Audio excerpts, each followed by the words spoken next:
Uttarakhand BJP में छिड़े सियासी संग्राम के बीच चुनाव प्रभारी प्रहलाद जोशी आग बुझा गए या फिर नई आग लगा गए, इसे लेकर अब राजनीतिक गलियारों में तरह तरह की चर्चाएं हैं।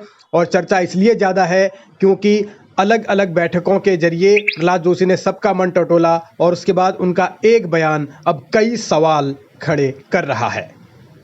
धामी जी के नेतृत्व में, पुष्कर धामी जी के नेतृत्व में चुनाव चल रहा है।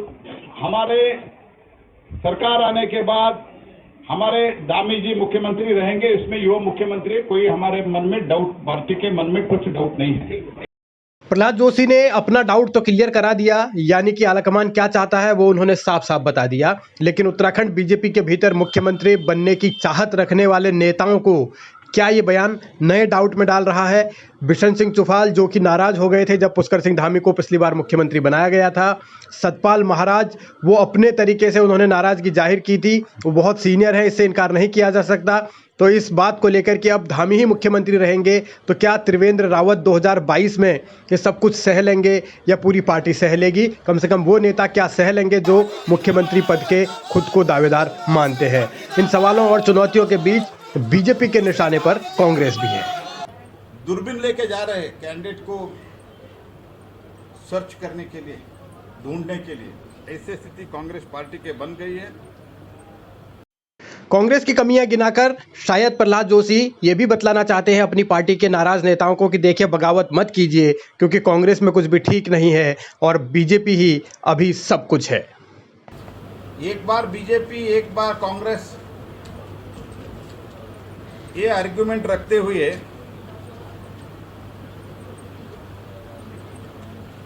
वो कह रहे हैं कि कांग्रेस पार्टी एक भ्रम पैदा करने का कोशिश कर रहे हैं कि इस बार हम आएंगे। थोड़ा उनके पार्टी में क्या चल रहा है, कृपया कांग्रेस पार्टी को, श्री रावत जी को देखना चाहिए। आज भी, कल भी उनके पार्टी के एमएलए पार्टी छोड़ के भारतीय जनता पार्टी में शामिल हो रहा है।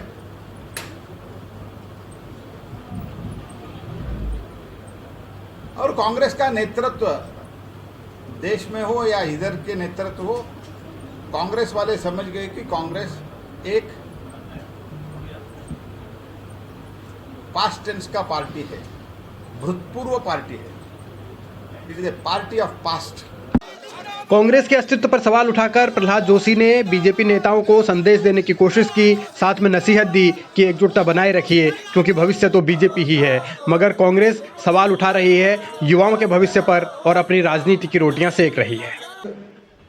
उत्तराखंड, जिसको पूरे देश का सिरमौर कहा जाता था, एक ऐसा प्रदेश जो समृद्ध हुआ करता था, कहीं ना कहीं भारतीय जनता पार्टी के राज में लगातार, चाहे वो बेरोजगारी की बात हो, चाहे किसानों की बात हो, महिलाओं की बात हो, लगातार पिछड़ता जा रहा है।